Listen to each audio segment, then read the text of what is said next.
नमस्कार दोस्तों, आज हम लोग आए हैं इधर शनिचर बाबा की तरफ घूमने। अनूप मेरे पीछे है और आप लोग देख सकते हैं कि वातावरण कैसा है। अभी शाम के 6:30 बजा है और हम लोग घूमते घूमते इधर आए हुए हैं। आप लोग वातावरण देख सकते हैं और जो धान बोया गया है खेत में देख सकते हैं आप लोग। ये बीज थोड़ा थोड़ा छोटा था और खेत में इसको लगा दिया गया है उखाड़ करके, और ये धीरे धीरे अपने गति में बढ़ता रहेगा। ठीक है, एक दिन में कुछ भी नहीं होता है। यह वातावरण, यह चीज और आसपास के माहौल, आसपास के चीज सिद्ध करते हैं कि एक दिन में कुछ भी नहीं बदल सकता है। सारी चीजें समय अनुसार बदलती हैं और प्रकृति का नियम बदलना है। प्रकृति नियम के साथ बरसात लाती है, ठंडी लाती है, गर्मी लाती है और हमें अच्छे बुरे अनुभव देती है और कहती है कि आप समय के अनुसार बदलो। समय कभी भी न अच्छा था न बुरा था, समय अपने गति से बराबर था, क्योंकि प्रतिदिन 24 घंटा ही बीतता है, 25 घंटा नहीं होता है। और उस समय को हम कैसे बिताते हैं कि सारी जिम्मेदारी हमारे ऊपर है। समय को हम सही से बिताते हैं तो उसका परिणाम सही होता है। सही को हम लोग व्यर्थ में समय को गंवा देते हैं तो उसका परिणाम हमें ही भुगतना पड़ता है।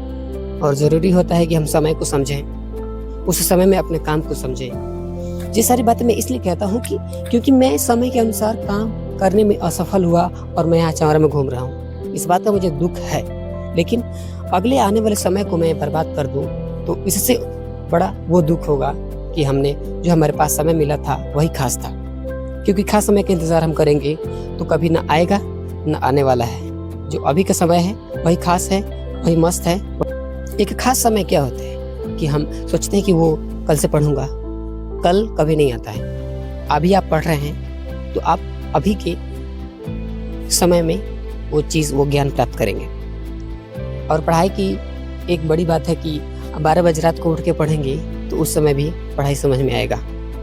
अभी पढ़ेंगे तो अभी समझ में आएगा, लेकिन वो जो नियम है, वो जो श्रेणी बनाया गया है क्लास 1, क्लास 2, क्लास 3, उस श्रेणी क्रम को हमें फॉलो करना पड़ेगा। हमें छत पे जाना है तो प्रथम सीढ़ी, उसके बाद की सीढ़ी पे चढ़ेंगे ना, कि एक ही बार चल जाएंगे उड़ के छत पे। हाँ, हो सकता है, लेकिन वो उतना अच्छा नहीं होगा जो हम अपने प्रत्येक कदम को धीरे धीरे बढ़ाएं और उस मंजिल को प्राप्त हो जाएं, तो वो ज़्यादा फायदेमंद होता है कि समय के अनुसार हमने अपने आप को बदलाव किया।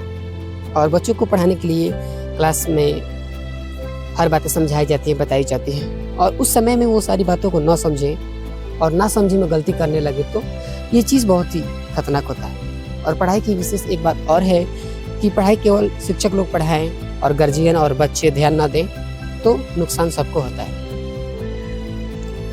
एक हाथ से ताली नहीं बजती, बट चुटकियाँ बजती है। तो चुटकी बजाने से कुछ नहीं होता है। अगर हम पढ़ते हैं, समझते हैं, जानते हैं तो वो हमारे लिए ज़्यादा फायदेमंद होता है। हमारे बच्चे और हम सब कम समय में अधिक जानकारी प्राप्त करते हैं। जितना अधिक हम ध्यान करते हैं, ध्यान में रहते हैं और जितना हम स्थिरता बरतते हैं, काम वासना से दूर रहते हैं, हमें फ़ायदा उतना ही ज़्यादा होता है और कम समय में हम बहुत अधिक चीज़ें प्राप्त करते हैं। अपने मन के अंदर शांति का अनुभव करते हैं और ये सारी चीज़ें हमारे लिए ज़रूरी होती है, क्योंकि हम विद्यार्थी हैं। 25 वर्षों तक ब्रह्मचर्य का पालन करना हमारे लिए ज़्यादा